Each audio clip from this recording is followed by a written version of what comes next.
Σας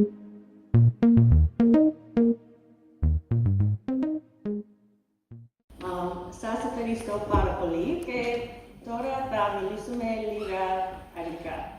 Okay. So, thank you so much for having me here, and thank you to Nina and the tech and the city team for inviting me to speak. It's an honor and a great opportunity to be in front of you guys, and I hope that you find this presentation valuable. So, what are we discussing today? We're going to be discussing building and sharing your vision. But before we begin, I will share a little bit about myself, so you know who you are going to be spending the next 30 minutes with. My name is Lucy Sue, and I moved to Greece 2.5 years ago from New York City. My background is in marketing for startups, specifically B2B SaaS companies, and I moved here 2.5 years ago to test my skills out in a very different market. And since then, I've built a company called The Port, which is working with businesses in both the States as well as Greece to help build their marketing programs and scale their businesses. So, our journey today, we are going to discuss how to identify your vision first, then we will discuss how to build your vision, and then we'll discuss how to share your vision. And as a little bit more background, after working with various startups of all stages, whether it is bootstrapped or funded with 4 million or 40 million in some cases in New York, there is a challenge that many startups face and many businesses face. And the challenge is really getting a clear and concise direction with your business. And it starts with this one word, vision, which is a word that we hear often in the business world and in the academic world. But the important thing is to understand exactly what it is. So, a quick definition. Vision is the ability to think or plan about the future with some wisdom and some imagination. And so the importance of it is that it really offers a very clear direction that you can set your sails to start moving forward. And the secret of it is that whether you can or whether you can't, you're right. So this is a quote by Henry Ford, inventor of the Fords that we all drive. And the truth is, vision can be dissected into a very simple equation, which is you plus the vision that you have is equal to the result that you have. So whether you are a student sitting in the audience today, trying to search for a job, or perhaps starting your own business one day, or you're a founder or an engineer that's trying to figure out exactly what the end result of your product that you're building is, this equation can help you. And so throughout the rest of this presentation, we're going to look at some examples of this equation and also some frameworks that will help you to start executing your vision. So to begin, let's take a couple of examples. In this first example, IKEA, which many of us know to be the great global furniture brand that many of us have their couches and their tables in our rooms and our Airbnbs. And they have a vision that they defined as to create a better life for everyday life for the many people. And this vision is very important because this vision has dictated the way that they build their products and the marketing campaigns that they use to reach audiences like us that are using their products. So in this example, it is the wonderful everyday, which is one of the campaigns that they launched successfully. Another example, Nike, a brand that we all love and we love to wear and run in. I really like their vision because it is bringing inspiration and innovation to every athlete in the world. And the little star there is that if you have a body, then you're considered an athlete. And with this vision, they've been able to build a very endearing and charming brand that we want to use and we want to run in. So, Find Your Greatness with a little chubby boy was also a campaign that came out of this vision and really helped them grow a lot of awareness and a lot of fans. And then one last brand example that's more technical, Microsoft. So their vision is to empower every person and every organization on the planet to achieve more.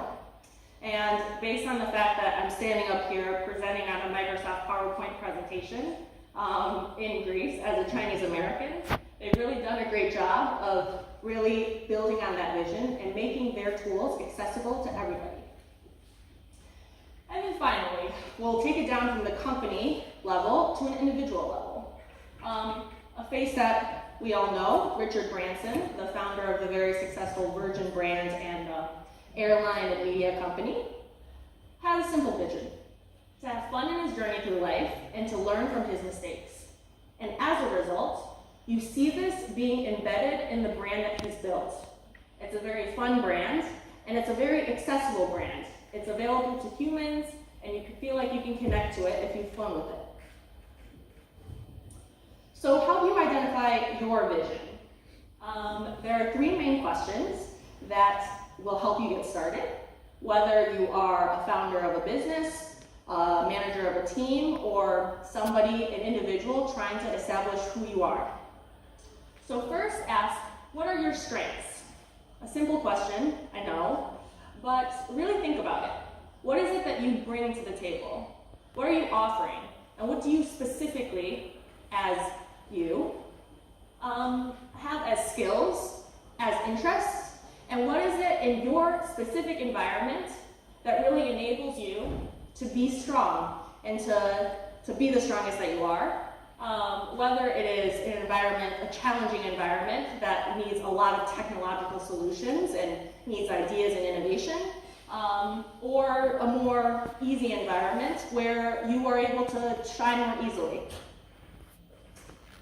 And then the second question is, what drives you? This is looking inside, really figuring out what it is that motivates you.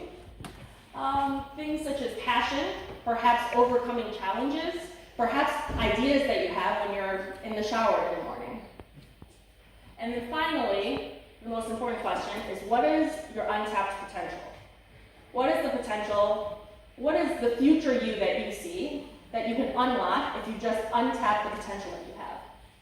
And for a business and for an individual, it's the potential to build, to grow, and to scale yourself or your business into the next level. So now that we've discussed how to identify your vision, let's talk about building your vision. A quote that we often like to use in the States, in the startup world, is that the dream is free, but the hustle is sold separately.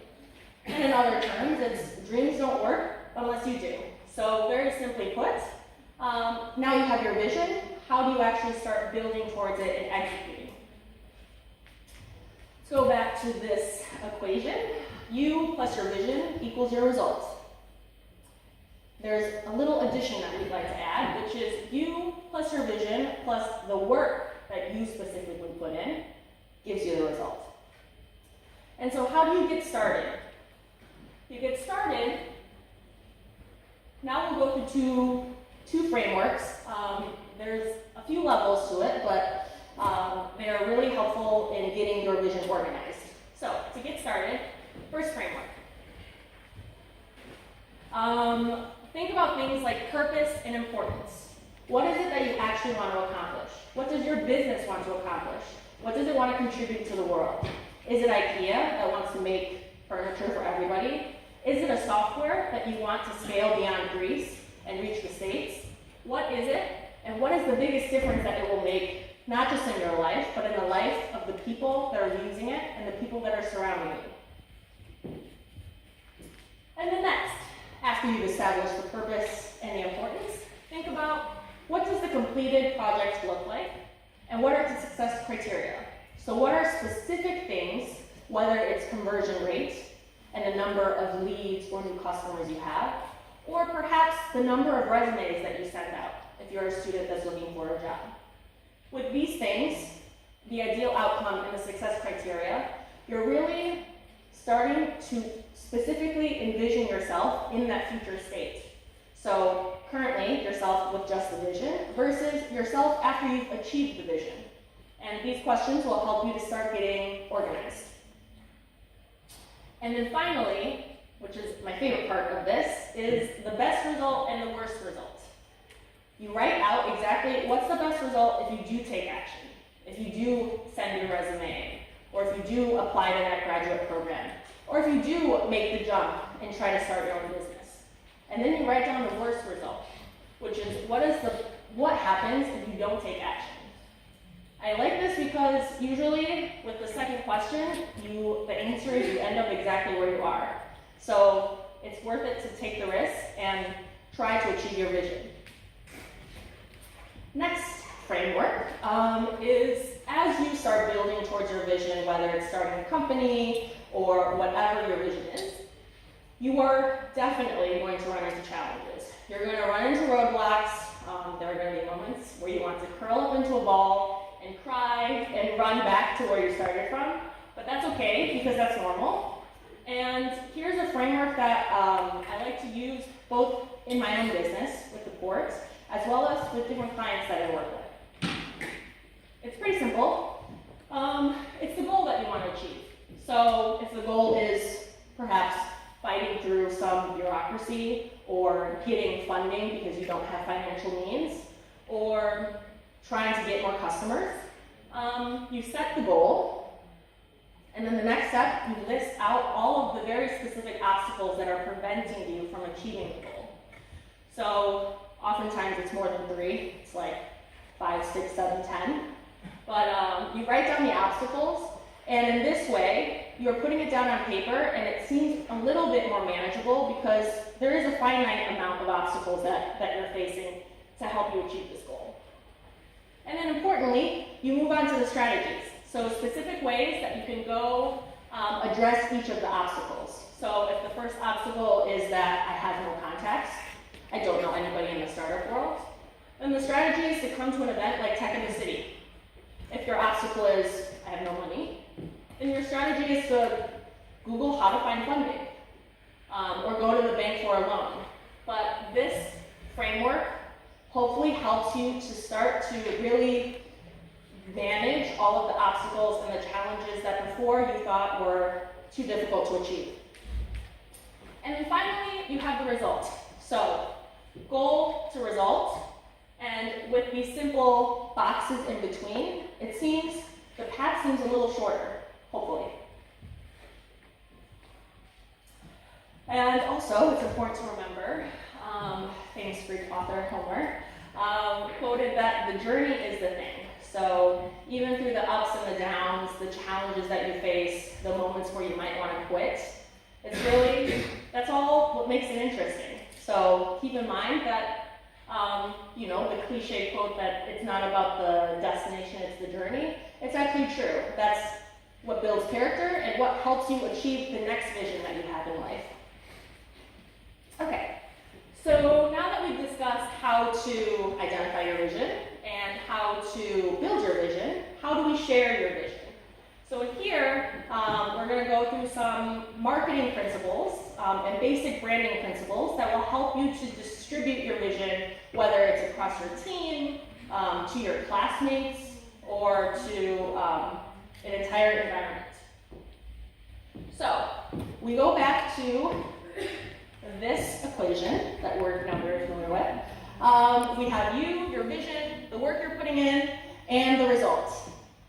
And now a new addition, and the last addition for today, your relationships. These are what's really going to drive you to be able to distribute your vision across a company, across a team. And on a personal note, I feel like moving to Greece has actually given me a deeper meaning of what relationships are, because it's far less transactional here compared to a place like New York City. And it's really the relationships, whether it's your parea or your network, that are helping to support you to get to the next level. And then it's the customer relationships that you have that will authentically bring you more awareness and more success as a business. And something to keep in mind when you're building relationships, whether it is with the new people that you've seen here, met here at a networking event like this, or it's your employees one day, or it is your customers, is the way you do anything is the way you do everything. I'll say that again.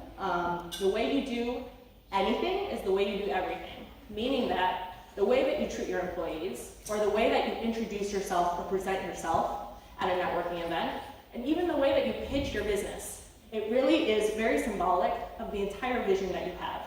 So starting with confidence, being honest, and really being caring and human about your brand is something that will, if you lead with it, it will disseminate to the rest of your business. And not only will the people in your team realize it, but your customers will see it. Because if you're honest on your team, then your team members will be honest to your customers. So a very helpful principle when you're building a vision. And so how do you do all of this? One principle is having a brand identity. So if you've been to any marketing workshop or watched any kind of marketing webinar online, you've heard this word, brand identity. What is it exactly? It is the message that your consumer receives about your product, about you as an individual, perhaps your LinkedIn if you're a job seeker, or your overall company.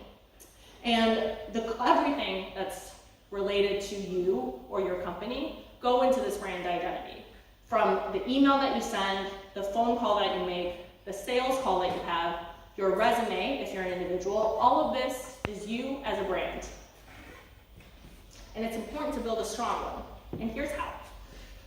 So, to build a strong identity, there are 3 basic fundamental qualities that a strong brand has. The first is to be clear. Be clear in what you're offering. If you're building a startup, be clear in exactly what problem you are addressing for your customer. Because if you're not clear about it, there's no way that somebody else is going to understand what you're trying to solve. And the same with your persona. If you're a job seeker, what is it that you bring to the table? Are you an engineer? Are you an aspiring marketer? Do you want to be a founder one day? All of this will determine the direction of your brand identity. And then secondly is to be authentic. We want to build an authentic brand because that is something that people can relate to. Whether it's you're chatting with somebody here at a networking event and you're just sharing your struggles, that's where the human connection happens. And in the same way that Nike ad had that little chubby kid running, that's an authentic experience because not all of us are Michael Phelps or Lazarus Papadopoulos. We have to really be authentic to who we are and share the flaws as well as the challenges and just the realities of being of building our product or being ourselves. And then finally, consistency. So once you have established a clear message that's authentic, you have to be consistent. So for a company, this means having the same brand across things like your email campaigns, across the way that your employees interact with your customers, across the way that you, as a team leader, interact with your employees. All of this has to be consistent in order to have a strong foundation for a great brand. And what will this result in? This will result in natural connection. People will be able to relate to the authentic brand, and people will actively want to connect with it because they see something that resonates with them. Recognition. When you have a consistent brand, people see that Nike checkmark and they know it's Nike. People see the McDonald's yellow or the Starbucks green and they know it's Starbucks. And they did that very intentionally. So whether it is you as an individual that wants to be seen as a serious professional, you have to be serious in all of your life. And if you're building a business that wants to reach global audiences or larger markets like Germany or the US, then you have to build that brand from day one. And then finally, all of this together will bring you organic awareness, because when you are consistent and when you're authentic and people are able to immediately identify your brand with certain qualities or your person with certain characteristics, then the awareness naturally comes. Okay, and now the next step. How do you gain trust and build your customer base? So there's 3 pillars of usually what I say B2B marketing, but this applies in all marketing. Establish a consistent brand identity that we mentioned before. Understand your audience so that you know who you're speaking to and you're adding value for them or you're answering their challenges and their questions.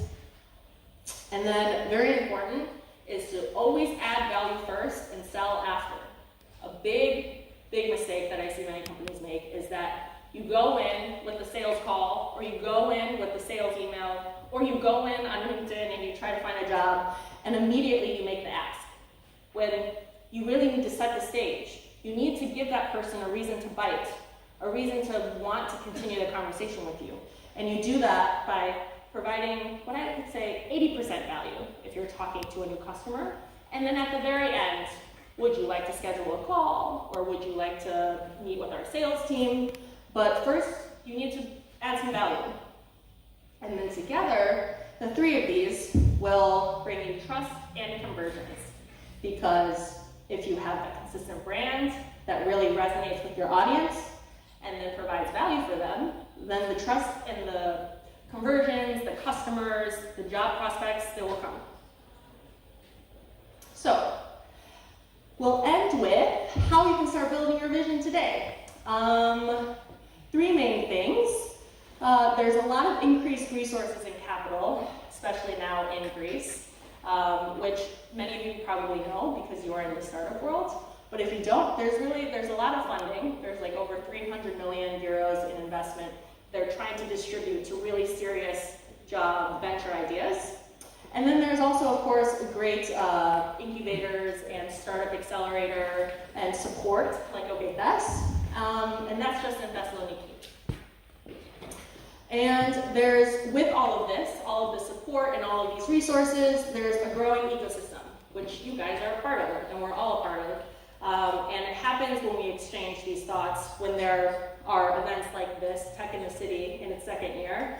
And that's what's contributing to this really new wave of thought leadership that is being driven by you guys, the strong young minds, strong modern minds that are really rising up to disrupt traditional methods. And finally, to build your vision, it's important to remember that you already have everything you need to get started today. So, once you've decided on your vision and you've put a strategy in place to execute it, then we at The Port like to say, go ahead and dare to navigate those uncharted waters. Thank you.